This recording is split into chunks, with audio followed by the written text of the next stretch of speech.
So we're continuing the series, Shaare, Teshuva, Gateways of Repentance. So we're in the middle of the fourth category of severity, which is Isurim, prohibitions that are done without action. And so far we've done a couple of categories of this. And previously we were doing things that have to do with the mouth, which is not done through an action. Now the Ronnie continues this with mentioning the prohibitions that involve seeing or hearing. Mizat Hashem, we get to the fifth category of severity. So Saif Samach Dalit Ronnie says, וגם רבים נוקשים ונלכדים וחללם החושים והנכבדים חוש הרעות וחוש השמע. Many stumble and become ensnared in sin by desecrating the precious senses of sight and hearing. So that's what the Ronnie is going to be talking about now. Isurim that have to do with sight and hearing. Regarding sight, it says in Bamidbar, "V'lo taturu acharei Elokim v'acharei nechem." Do not explore after your heart and after your eyes. We say every day. וזהרנו בזה שלא יסתכל אדם באשת איש ואישה עריות פן יבקש בם. This pasuk recommended that a man do not gaze at a married woman or any of the arayot, lest he become ensnared to sin with them. So basically, Ronnie just tells us, pasuk, should not explore after your heart and after your eyes. This means do not look at any woman or any arayot that you're not allowed to look at, and by doing that you want to sin with them. So another prohibition that involves sight, Ronnie says, Saif Samaheh, Umina Averot Teluyot Behush Arut Verum Enaim. Also among the sins that involve sense of sight of is raising one's eyes. Hush Meula Mina Hagava. This habit stems from horniness, Shene'emar, Geva Enayim Urha Voto Locha. With the raised eyes and expansive heart, I cannot bear. Chachamim explain, Masechet Sotah, that this refers to an arrogant person, the one who has Gava. So we see that someone who has raised eyes, it indicates arrogance. So basically that's another prohibition that involves sight. Do not raise your eyes looking up like an arrogant person. Well, obviously, this doesn't mean you're not allowed to look up with your eyes. Obviously you're allowed. But don't get into like something that you usually do, because that's a sign of Gava. Saif Samahvav. Among the statements of Hachamim regarding the sentence, a sense of hearing, is the following. A person should never allow his ears to hear even idle matters, even business type of matters. For the ears are most easily burned of all limbs. And regarding the one who listens to any mouth speaking indecently, it says Mishle, a deep pit where the mouth that engages in deviant speech, divine speech.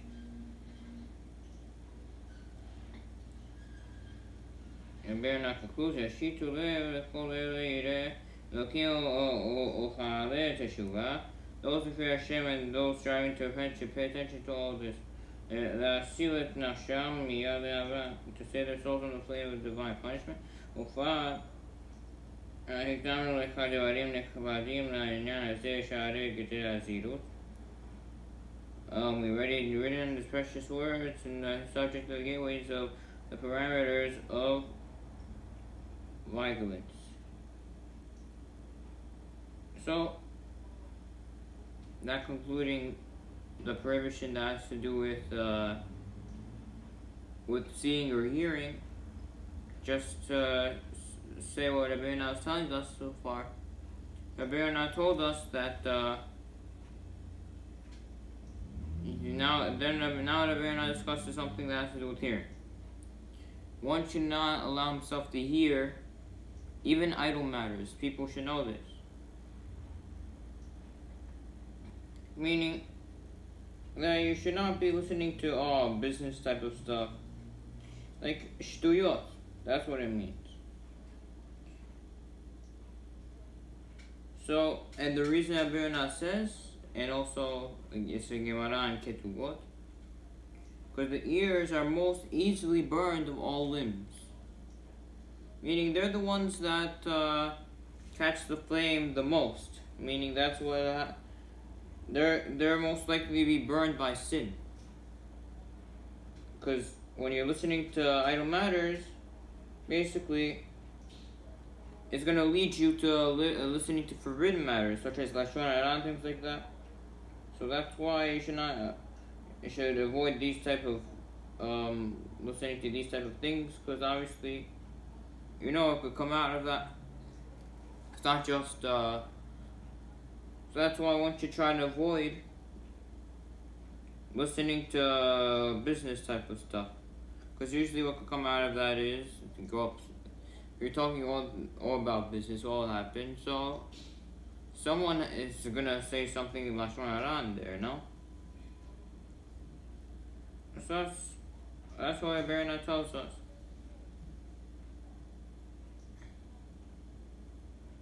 And then Rabbi Yonah says that anyone who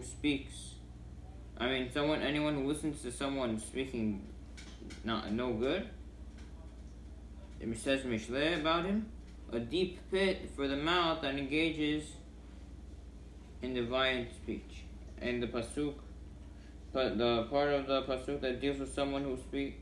So basically, this part of the pasuk is speaking about someone who speaks indecently.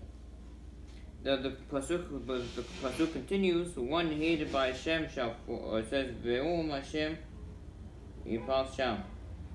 One hated by Hashem shall fall there. So this means it comes to include the punishment of the speaker, a deep pit, in Gehinom. That's what it means, a deep pit. One who merely listens to indecent speech, without protesting. So if you're listening to lashon hara, you don't tell them, it's also your fault. You should know. That's what we also learn from here. And that's why you'll suffer with the person for listening to bad speech. So again, the first part of the pasuk talks about someone who actually speaks bad words. No, the other part of the pasuk says about someone, one hated by Hashem shall fall there. Also, this comes to include the person who listens. So continuing, Rabbi Yonah says, now we're moving on to the prohibitions that involve withholding money or refraining from a required action. Meaning not giving to the poor and things like that. Basically what we're going to talk about.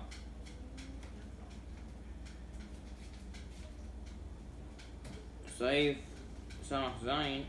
Imana Zara Teteluyo Bekfisa Tia Vemana Mina Mase. And let's discuss some of the prohibitions that involve closing one's hand or refraining from some action the Torah obligates a person to do.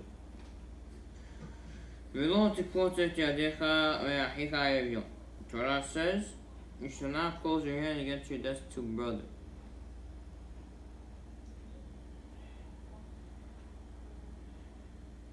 So this tells us that one should not refrain from giving charity to the poor. So Rabbi brings a related prohibition. שהמלך פן יהיה דבר אם לבבך ואליהו למוד קורבן שנת השבע שנה השמיטה. Beware lest there be lawless thought in your heart saying the 7th year approaches the Shemitah year. And you will look with evil upon your destitute brother and refuse to give him. From this pasuk we learn כי הנמנע מלהלוות לעני עובד בשני הענבים שהם משמר פן. One who refrains from lending money to a poor person transgresses 2 biblical prohibitions, which are signified by the words beware and less. ואם לעת אשר קורבה שנת השבע, אותנו שלא נחדל מלהלוות מירת דבר השמיטה. For if we are forbidden to refrain from lending the poor, and the Shemitah year is approaching, אף כי בזמן שלא יפסיד חובו, כי יגדל חטא הקופץ ידו מלהלוות. The sin of one who refuses to lend at a time when he will not lose his debt is certainly greater. So basically what Avirna says, first off we said, don't close your hand against a destitute brother. Then another prohibition, beware lest there be a lawless thought in your heart, saying the 7th year approaches, meaning the Shemitah year. And what happens on the Shemitah year? So we know they're automatically canceled. Loans that are due before the end of the Shemitah year, they're automatically canceled. So now this person's scared that the lent money to a poor person, he's not going to have to pay him back because of the Shemitah year. So now that's why he won't give him, because he's scared maybe in 7 years from now, whatever it may be, whenever Shemitah year is coming, he's not going to be able to pay me by then. Therefore, he's going to be able to not pay me back. So, what does these pesukim come to teach us? That one who doesn't give money to refrain from, you get 2 avirot from refraining to lend to a poor person. How do you know? It says the word beware and it says less. Those 2 are the 2 sins that you're doing. Then Abirna says, if we're forbidden obviously from lending Shemitah year, when Shemitah year is approaching, obviously if this isn't an excuse, meaning that here the Torah is just talking about a case Shemitah year. We're just saying that he's worried that he's not going to be able to get the money back. How much more so when you have nothing to lose and you're not worried about the Shemitah year that's going to be canceled the loan. Which obviously means if you refuse to lend him at the time when he will not lose, it's a bigger sin. Common sense. The Virna continues, because of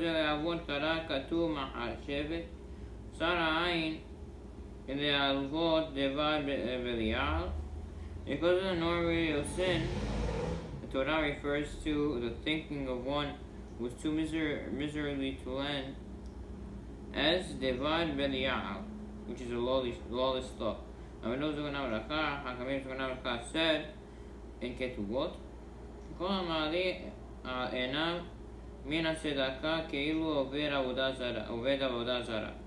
hides his eyes from giving charity is as if he worshipped idols.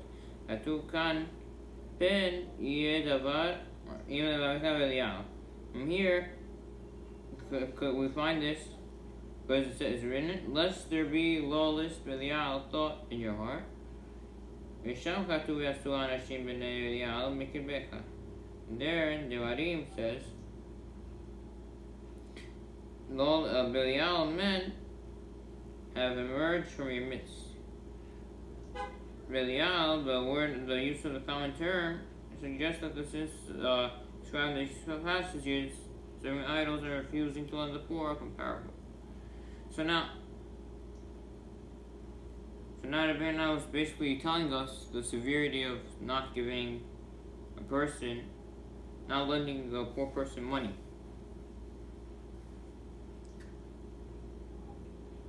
So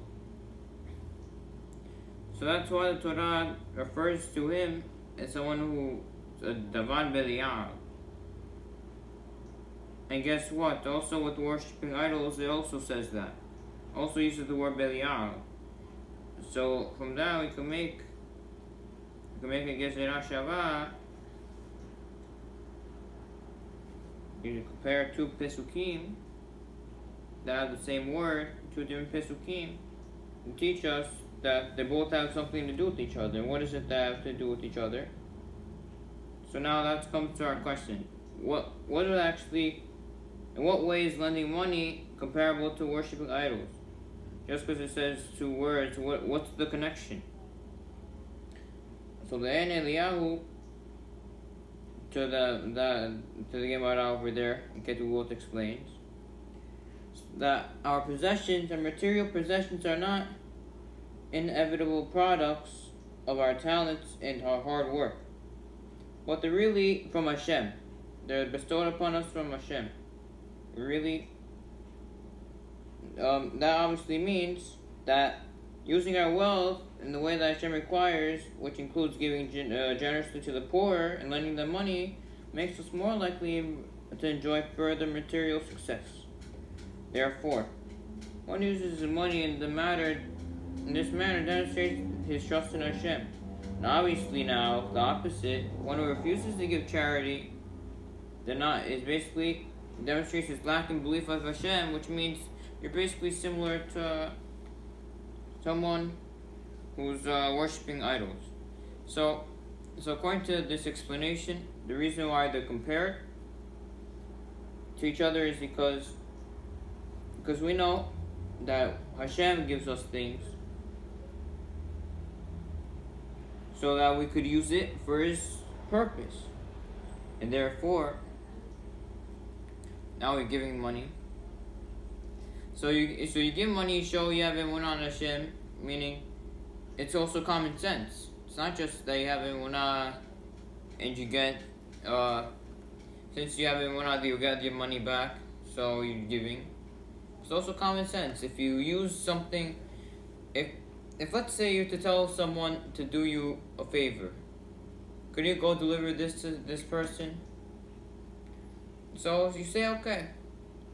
So you perform the task, you do it. So obviously that person would like to ask you again to do him some favors, and probably even reward you for it. It's also the same way by God.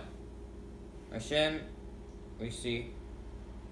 So now Hashem sees you're using His money for the right things. So Hashem will obviously give you more of that money, but for the reason of giving people money. But this obviously just teaches us that the reason Hashem gives us money is to give other people money, the poor people money. Because if the whole purpose of Hashem giving us money is that if we give money to poor people, then you're gonna get more money out of that, so you could give more poor people. That means that's basically the whole purpose of money. Besides the fact that you have to provide yourself and all of that, but also this way you also get money. And now, what does this have to do with anything? So now let's say you don't give tzedakah. You're showing you don't have emunah on God. I don't have emunah on Hashem. I'm worried maybe I'm going to lose my money. What's going to happen tomorrow? I'm not going to have money if I give this poor person. I need the money. And what happens? So you don't give money. You're denying your emunah on Hashem, which is kind of like worshipping idols in a way. That's what we're saying. And therefore, he thinks the powers of the world go to other people other than Hashem. So that's what we're saying over here. So continuing, also said in Midrash Tehillim, Belial, miser is referred to as Belial. כתוב, it's written, שואל א', אליש הבליעל הזה על נבל, against this Belial man, against Naval. So this pasuk tells us that Naval was Belial. Al Shaya Sarain. On account that Naval was a miser, She'amar le'avdei David, as evidenced by the fact that he said to David's servant, לקחתי את נחמי ואת מימי ואת תבחתי, should I take for my bread and for my water and my meat that I have slaughtered and give them to the men who are origin? Do I not know? This is just saying that Abirna is just saying Belial is not only used for these types of thoughts, but also the actual miser himself, meaning one who's refraining from giving people. The actual Belial is also used to describe the actual person. That's who he is. Who is he? Belial. And Naval didn't give David HaMelech, he did not give them his people some bread, because he said, hey, I should give my bread and water to people I don't even know. What do you want from me? And he's described as Belial. Avinu said, one who lends money to a poor person is greater than one who gives charity. And the reason is that one who lends money is better than one who actually gives it without them returning it, is because borrowing money is less shameful than taking a gift. Because a borrower intends to pay back the loan. And therefore, if it's less shameful, so it's better. Since extending a loan maintains a poor person's dignity, so consider a greater act of charity than giving an outright gift. Instead of having to embarrass him, by at least the fact that he's paying back, it's not as embarrassing. That's the point. That's why you're greater than one who gives charity. You're lending money. So that just adds to what we're saying. Saif Samahet. לא תעשוק את רעך. Torah says, shall not cheat your fellow. It tells us that, what is this? This is telling us not to withhold payment from debt. Don't delay your payment. David alav shalom. David HaMelech alav shalom said in Tehillim, Loveh rasha velo yeshalem. The wicked one borrows, but he does not repay.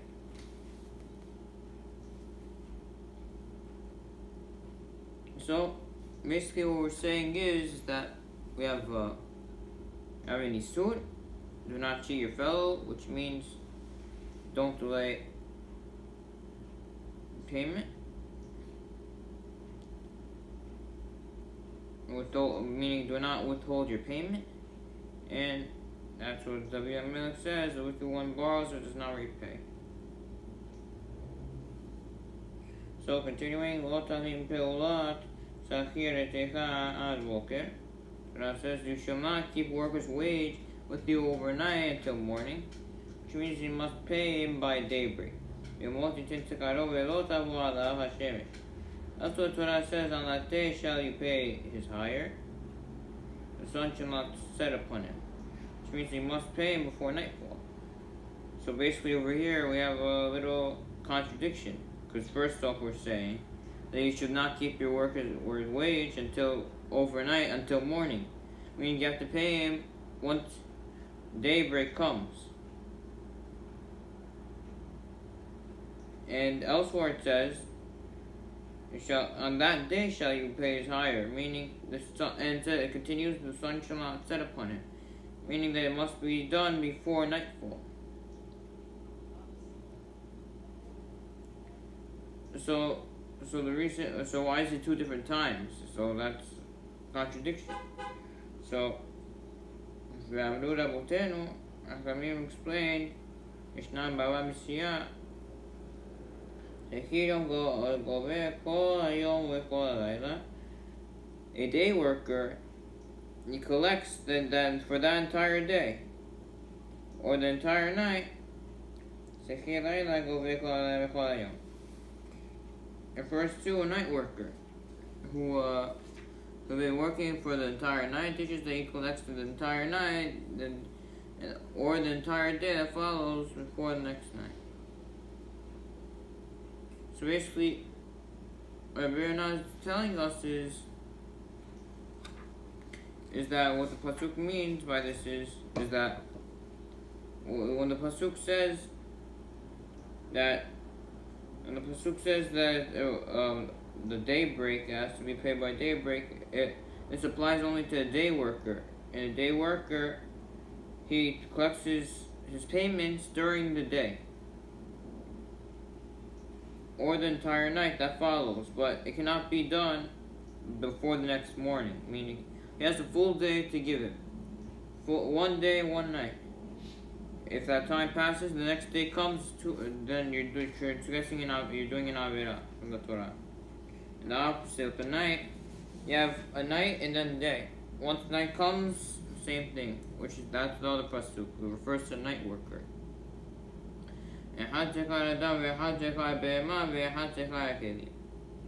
Person's wages, the rental fee for an animal, and the rental fee for utensils,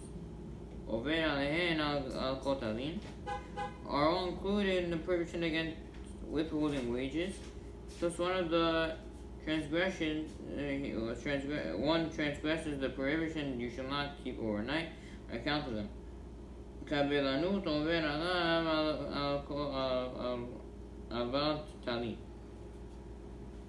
having clarified, kablanut too, the subject of these prohibitions.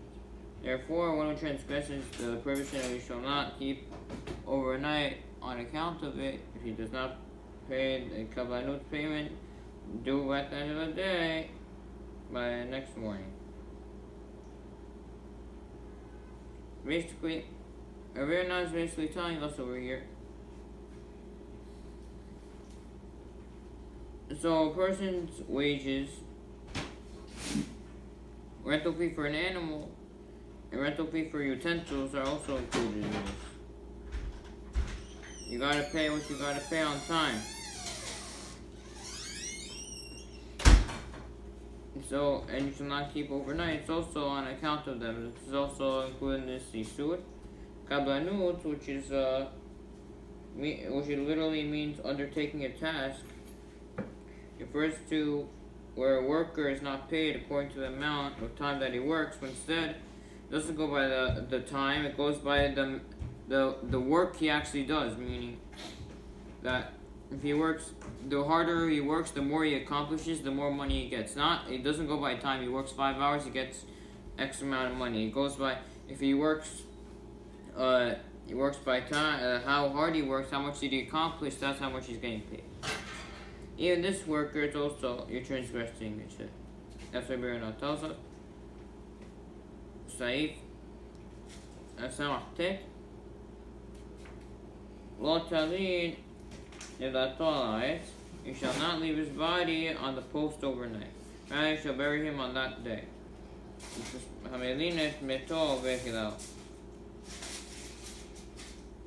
This pasuk is telling us that one who leaves his deceased relative unburied overnight transgresses the biblical prohibition, unless he left him unburied overnight for the sake of his honor. Meaning that, so basically this prohibition, do not, so bury him on the same day. So one should bury his relative on that day. And Ronnie tells us an exception to the rule, if for his honor, What does it mean for his honor? For example, if to get him more people for his funeral, things like that, then it would be mutad to leave him overnight unburied. But if not, there's no reason to just delaying it. That's already done. That's already an isur. So next, say ayin, the other prohibition that involves refraining from an action. Lo tuchal lit'alim. So that says you may not turn a blind eye. What does that mean? Shaino v'azeh shelo le'tashil me'asalat mamon haverenu. This we're commanded not to be lax when it comes to saving our fellow's property from damage. Don't be lazy, being like, okay, no big deal. Whether it's movable property or land, movable property or land,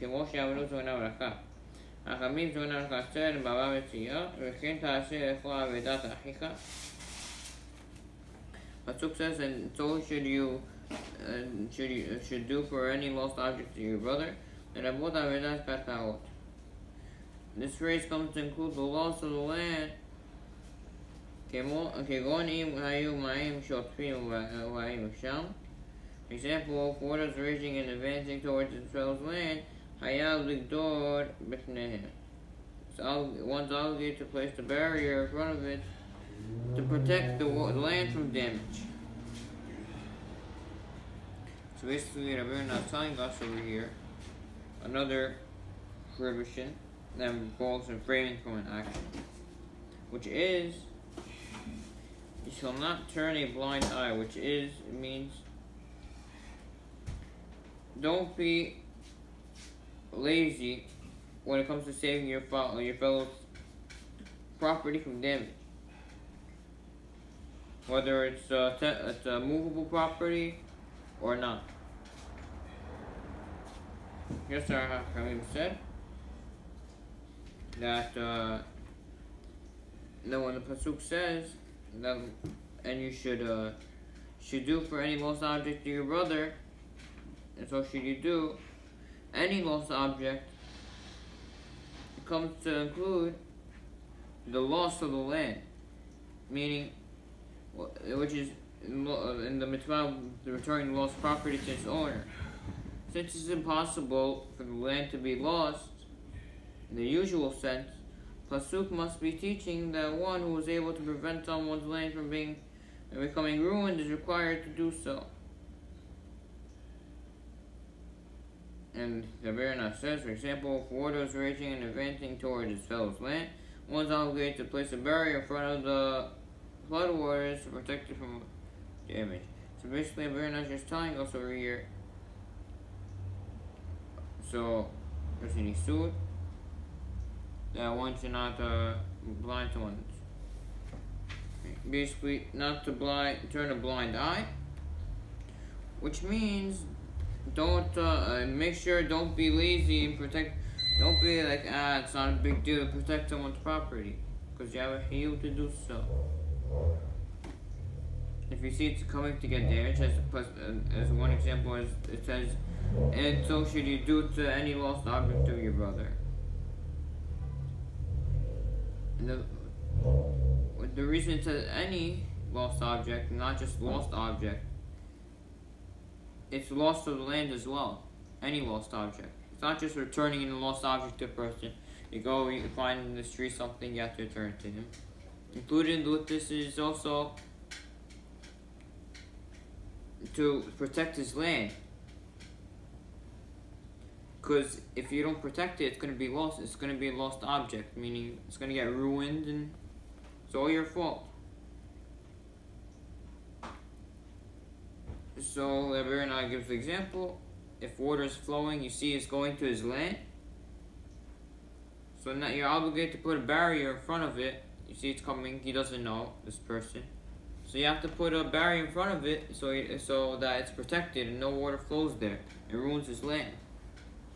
So Lebanon infers another obligation from this, and that is Afki Uzanu Ishtadil Be'asalat חברנו ולהשית היסוד לעזרתם ויצרתם. If we are obligated to save the property of others from damage, you're certainly commanded to exert ourselves to save our fellows, actual fellows themselves, from danger, and devise strategies to help them in their times of distress. And indeed it's written, you should not stand aside your brother, your fellow, while your fellow's blood is shed. Basically, we're not just telling us from this, we also infer another thing. If we have this much of a hue to protect someone's property, how much more so for the actual person himself? As the pasuk says, you should not stand aside while your brother, while your fellow's blood is being shed. Don't stand there and do nothing. Do something about it. Don't ignore it. Shlomo Melech Alav Shalom said in Mishlei, if you made yourself weak in another day of distress, your strength will be diminished. Perush, im yesh lecha yecholet v'koach le'atzil be'esa'o ve'ishtadlut. Meaning is, if you have the ability or power to save someone by giving advice or by taking some action, but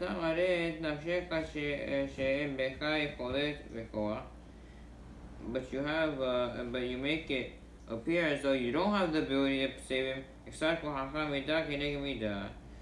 your power will be diminished as a punishment, measure for measure.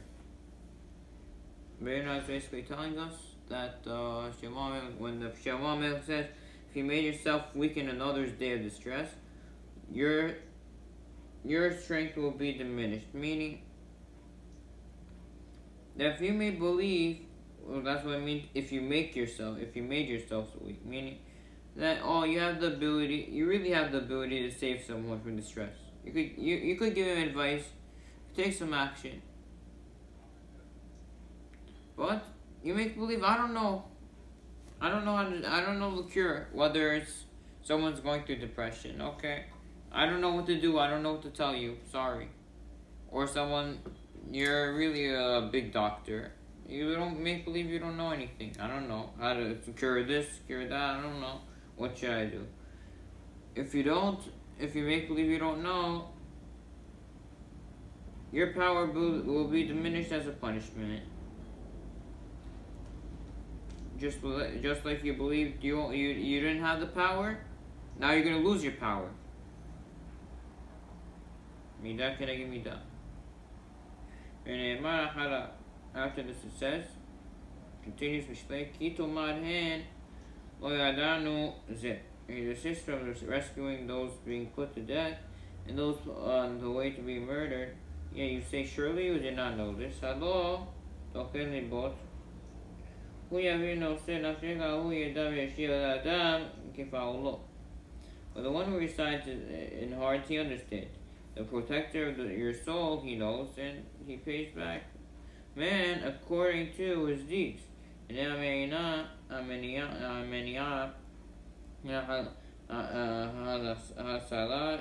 see,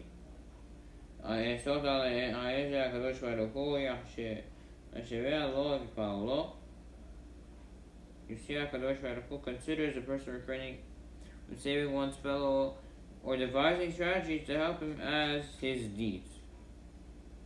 So it says that the pasuk continues that if you desist from rescuing those being put to death and those on the way to being murdered, you say, surely do not know this. HaKadosh Baruch Hu resides in the heart, he understands, the protector of your soul, he knows, and he pays back man according to his deeds. Why does it say his deeds? It's because it teaches us that making strategies to help a person and feeling better is considered as a part of his midot. That's what it's teaching us. Saif Ayin Aleph.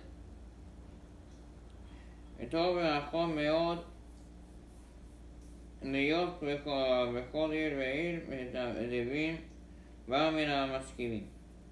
It's good and highly proper for every city to have intelligent volunteers. להיות נכונים וזמנים לכל דבר השגה, ולהיות איש או אישה בישראל שראויים בסעד who are prepared and available to rescue Jewish men and women who find themselves in distress. So basically, Rabbi just gives an advice that a way to properly discharge the obligation in order to help those in distress on a communal level in general. And basically, what you do is every city has some intelligent volunteers who are able to rescue Jewish men and women. As we say today, Hatzalah, Hatzalah, to do it. That's what we do. I have a similar concept that although maybe you can't do it, so you discharge your obligation by doing it to someone else. Like, really, a father has the obligation to teach his son Torah. But the reason that he doesn't have to is because he does it through a shaliach, someone else, a rabbi. The rabbi is the one who's acting for his father and actually teaching the Torah. And that discharges the father's obligation. Same thing over here. You're hiring the Hatzalah people. That discharges your obligation from going and saving people. Because if you find someone in trouble, so you call Hatzalah to go save him. You don't have to actually go yourself. So you call the guy who's the expert. That's what Birna is telling us.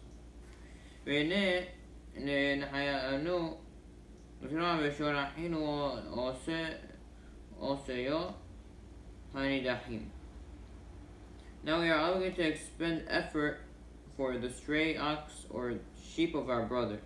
To keep it with us until our brother inquires after it.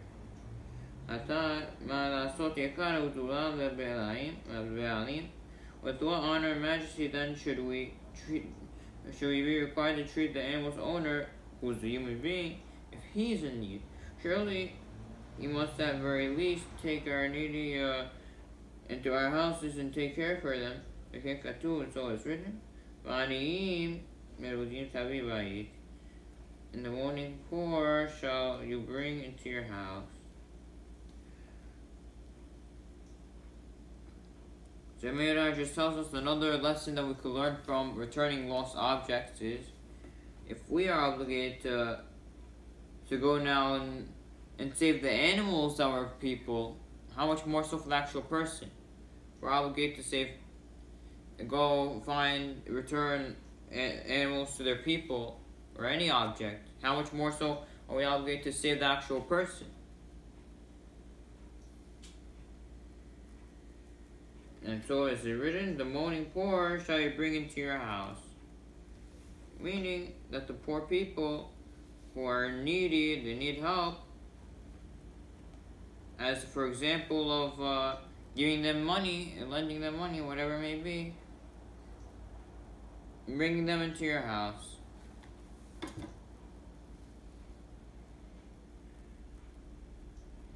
So continuing, Saif Hayim Bet. We are not continuous listening the prohibitions, refraining from action. Pasuk says, Ocheach tochiach et amitecha ve'lo tisa alav het. Torah says in Vayikra, shall surely reprove your fellow, shall not bear sin because of him. Uzhanu b'azeh shelo nisa het ve'hatak haverenu be'manaenu me'ochiach otam. Pasuk recommended not to bear sin account of our fellow sins by failing to reprove them for their wrongdoing. Meaning, don't bear a sin because you didn't tell someone the right thing to do. Someone you see him stumbling by a sin, you have to tell him what he's doing wrong. If not, you're gonna bear a sin because of him. Maybe she'had yeheta. Even if one person sins, begalot niglot hedo kol haidai yanshu alav. If his sin becomes known, the entire community will be punished on account of it. Im lo yokihu b'shevet musaram. They do not admonish them with their discipline. Okay, katu, when it's written, so it's written, halo, chad ben zera ma'al ve'al ma'al ba'hin ve'al fadat Yisrael היה כתב והוא ישתייך לו גבה בעוונו. Did not Han, the son of Zerah, commit treachery against the consecrated property? The wrath fell upon the entire assembly of Israel. That man was not the only one to perish for the sin. For his sin. It says, the incidents are for Hashem our God, but the revealed sins are for us and our children forever. Basically, Abirna is telling us here that when the pasuk says, "You shall surely reprove your fellow, not bear sin because of him," it means that if you don't reprove your fellow by telling him what he's doing wrong, then you'll bear sin because of him. And therefore, even if one person only sinned, and everyone knows about it, everyone knows about the sin. Let's say, Chas v'Shalom, we made a big Hilul Hashem, everyone found out about it. If the sin becomes known, and they don't tell him about it, that he's doing something wrong, the whole nation could, Chas v'Shalom, they're going to be punished. Because they didn't do anything about it. That's why Pasuk says, Dina Han, the son of Zerah, commit treachery against the consecrated property. Wrath fell the entire assembly of Israel. The reason the wrath fell on everyone is because they didn't do anything about it.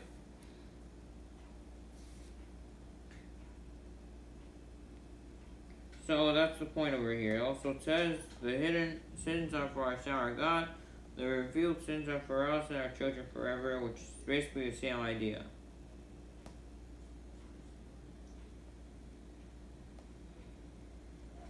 That's why it says the revealed sins are for us and our children forever, because whatever is revealed, whatever we know about, and we don't care, that's going to be for our children, for all of us.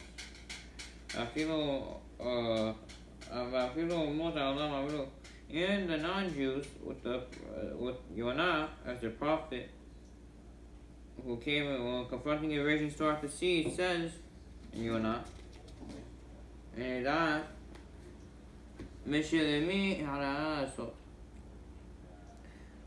so that we can determine because of whom this calamity is upon us.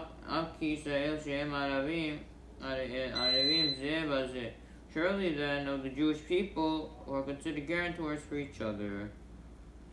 And Ronnie is just telling us that about Yonah, that even the non-Jews, they were being punished for when Yonah was on the boat with the Goyim, these non-Jews, because he didn't want to go to rebuke and tell the Goyim about what's going to happen.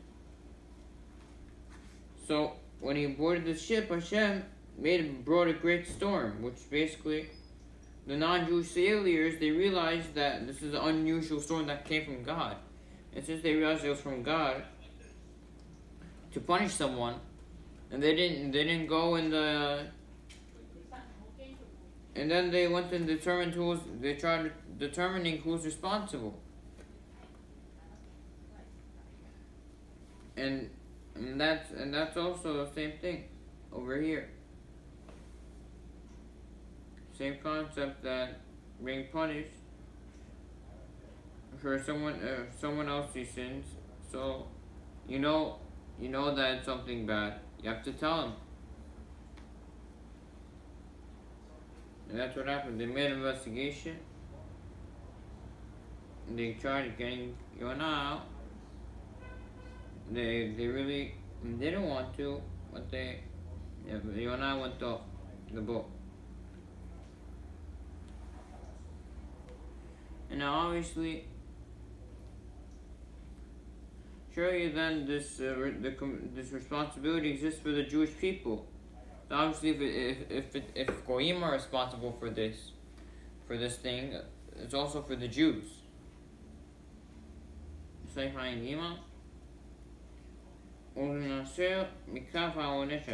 order to be saved from this punishment, it's proper to choose men of truth, and to seek out from among the entire people men of accomplishment,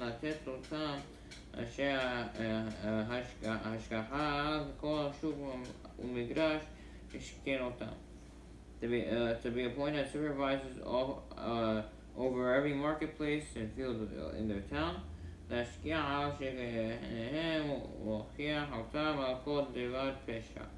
To watch over their neighbors and to admonish them regarding any sin that they might have committed, and eliminate the evil from their midst. So what Ronnie just suggests, to prevent this, in order to do your obligation on this part of the hand, we're saying choose choose men of truth, that to be appointed as supervisors over every marketplace in the field in their town, to watch over the neighbors and admonish them regarding any sin. So people will know a lot of Torah. People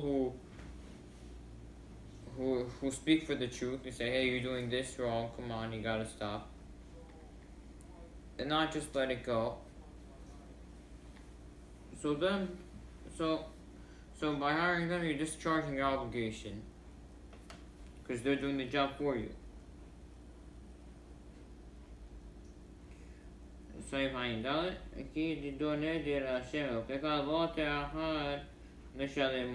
Torah says, when you make a neder, a vow to Hashem, your God, shall not delay fulfilling it. So meaning, you cannot delay your vow past a certain time. There's therefore punishment for delaying fulfillment of nedarim or in charity vows. Even when you ultimately fulfills them. And if a person makes neder to give charity to the poor, he's obligated to pay it immediately. Otherwise, he's guilty of delaying the neder. Now let's explain. Basically, so we have an isur that involves refraining from an action. What's the action you're refraining from doing? Refraining from fulfilling a neder. You made a neder, you didn't fulfill it past a certain time. And Ronnie tells us that a punishment for delaying nedarim and charity vows. Even if you're gonna, in the future, you're gonna fulfill them eventually, you're still gonna get this avirah of delaying it. And Ronnie even tells us, let's say someone made a neder, he's gonna give charity to the poor people. He's obligated to pay it right away. If not, he's considered delaying this neder. Well, now, what does this mean? So it means now the second you made the swear, you didn't give someone. That means you made an avirah. It means that it refers to a case where you have a poor people in your place. There's like homeless people or something who need money in your place. If you know that, once you make it, if you delay, then you're doing this sin of not delaying your vow. If there are no poor people, he's not obligated to go to another city in order to go fulfill his neder right away. he could wait. Rather, he could wait till a poor person comes to the city. Once he sees a poor person, he must give right away. If he still doesn't give, then there's going to be a problem. That's why Baron is telling us.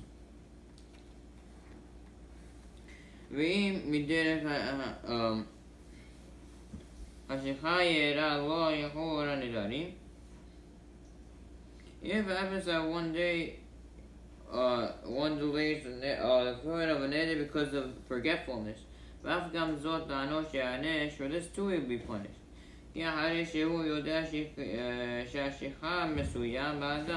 Since he's aware that people are prone to forgetfulness,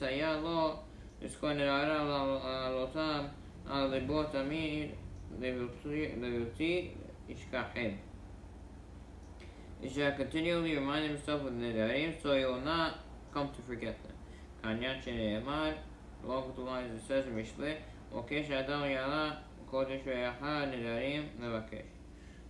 illegally consuming that which is sacred is a trap for a person, and a person must search for his spouse so he might have made. It's for this reason that the punishment of one who fails to fulfill an neder, that fulfilling it as forgetfulness is severe, on account of negligence. In Moses it says,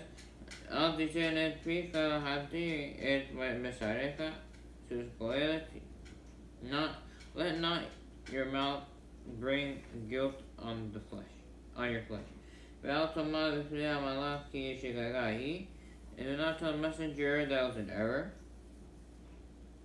Why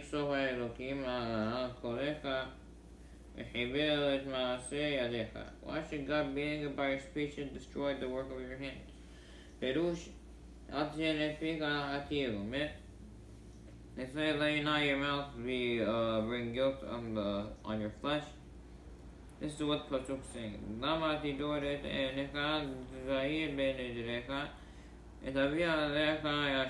What is the point of making a vow if you'll not be careful to fulfill, to remember your vow and then fulfill it, bringing guilt upon yourself?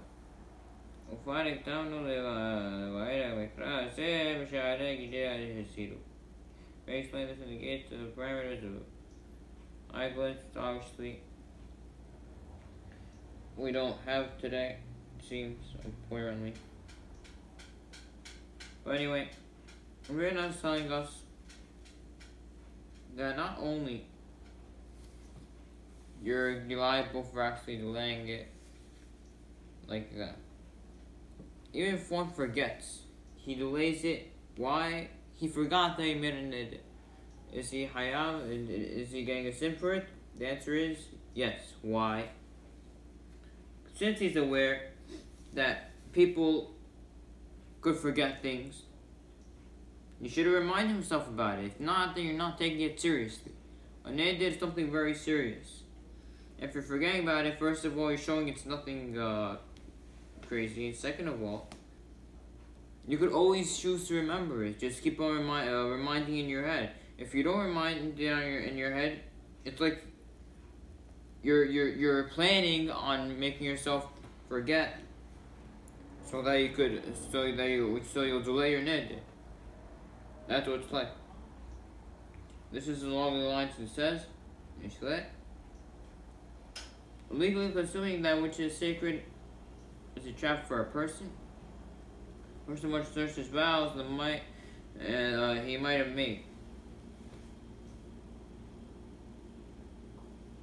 So the Baron says this is the reason that the punishment of one who fails to fulfill neder or delays fulfilling it out of forgetfulness is so severe. Because as it says, let not your mouth bring guilt on your flesh, and do not tell the messenger that was an error. Why should God be angry by your speech and destroy the work of your hands? And what this and the explanation, let not your mouth bring guilt on your flesh, etc. This is what the pasuk is saying. What's the point of making a vow if you're not careful to remember your vow, and therefore you're bringing guilt on yourself? Meaning, so really, the Berenas, we learned from the Berena over here that's really not recommended to make vows. Because really thinking about it, what's the point? What do you get gaining from making a vow? You're just putting yourself in a bad situation. Putting yourself in a situation you have to fulfill your vow, and if not, you're getting a sin. There's no actual like reward type of thing for fulfilling your vow. You're just putting a privilege upon yourself. That's what it is. And now, if you don't remember it, now you also get the punishment of delaying the vow, not just not doing it. Or if you do it, you delaying it. By forgetting, then you remember. So that's basically what we're saying. Rabbi said on Seder Shabbat,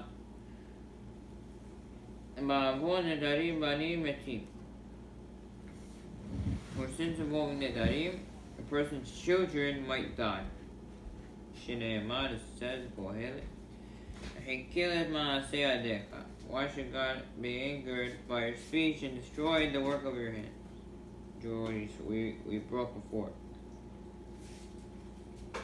So basically, we're not telling us that this pasuk over here,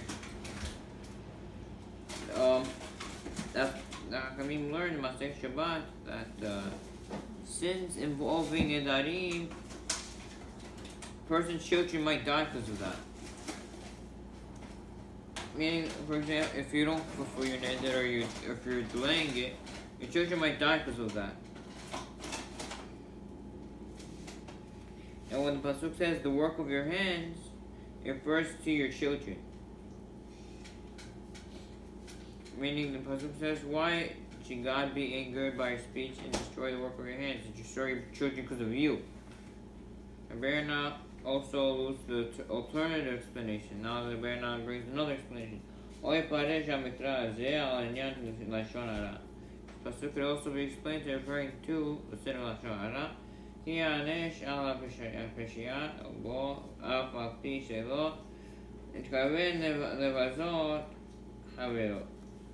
And the person is punished for the negligence associated with speaking Lashon Hara, even though he did not intend to belittle his fellow. Basically, the alternative explanation of what it means to work of your hands is Lashon Hara. That's what we're talking about. The pasuk is talking about Lashon Hara, which is that a person is punished for the negligence associated with speaking Lashon Hara, even though he did not intend to belittle his fellow. Meaning, that's why it says that do not tell a messenger that it was an error. Meaning, when a person says Lashon Hara, it comes to the next world, let's say, he did not intend anything bad on him, but the outcome was bad. I mean, for example, he comes and says, why do you say Lashon Hara? And then you reply, hey, but I didn't really intend that such a bad thing would happen. I just wanted it to spread to one person and stop.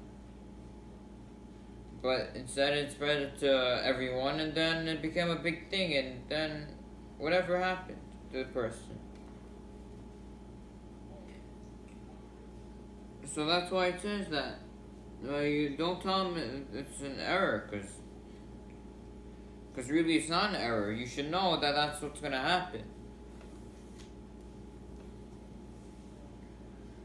And that's what we're saying.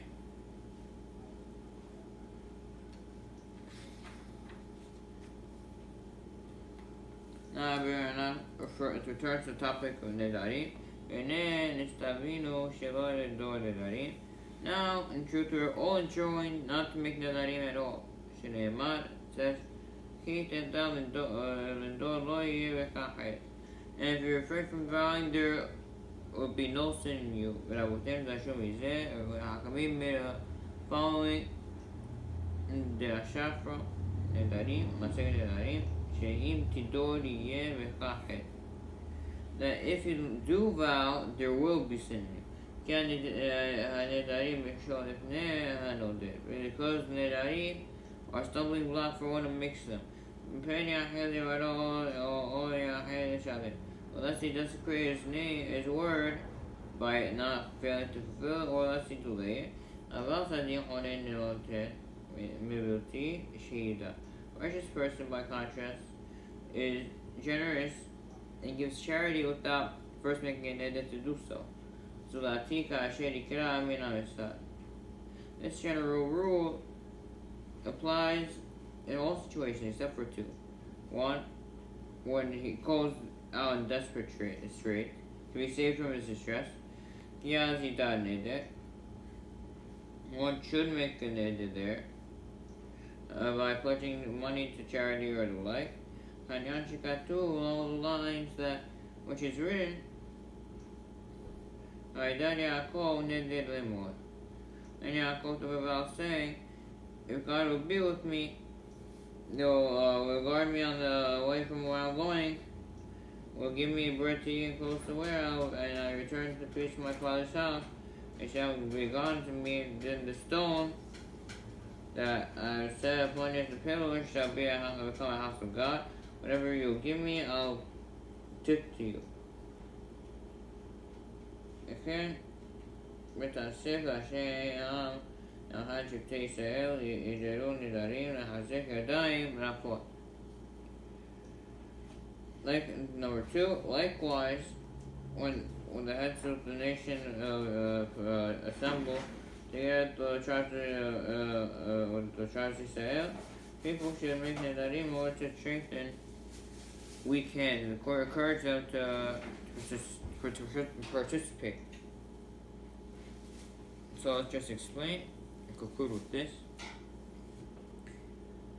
Now, so Rabbi tells us, is telling us over here, one should not make nedarim, as we said before.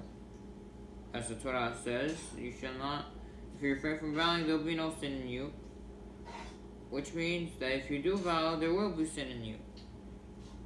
That's why, because there's really no point. But there is a point, and I could say, what's the point of making a vow? When should he make a vow? So Rabbi tells us 2 cases. One, when you're in a desperate situation, meaning something happened. You're in a bad situation, tragedy, something happened. You're really desperate. You need something. You really need Hashem's help. So in order to reverse maybe a decree or something, so you say, so then you promise to do something, showing what really over here could happen. That's the first thing.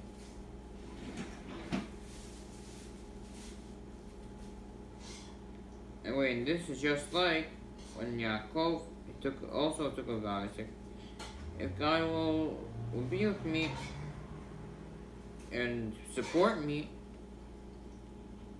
and return him in peace, then he'll take whatever. He'll set up a pillar that will become the house of God, and whatever he'll take. And likewise, and the second exception is if they could swear to get Bnei Yisrael to participate in something that's really necessary, meaning, so like they make a whole inspiring speech, something, to do a good thing. I mean, let's say to give tzedakah, to stop doing this. Something. Stop working in a shul or something.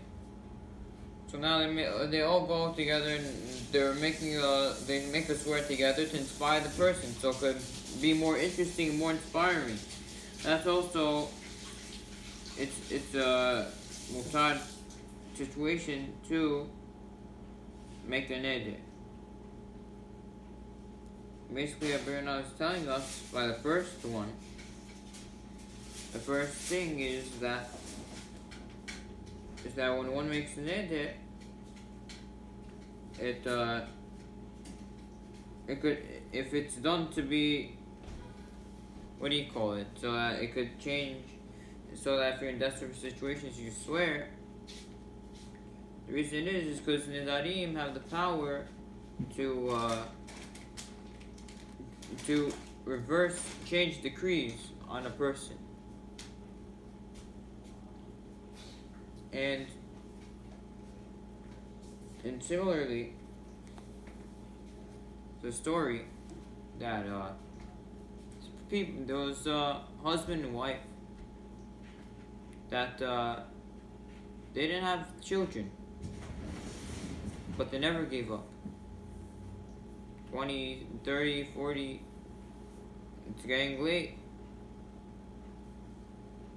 and still didn't have children, but they never gave up. They always wanted a child, and so they always continued praying to Hashem and everything, whatever it may have been, always wanted to have a child. One time there's some guy hearing they're already 40, 50s, whatever it may be. What's the chances now to have a child? Very hard. So some guy making it as a joke, so saying, hey, he's so funny.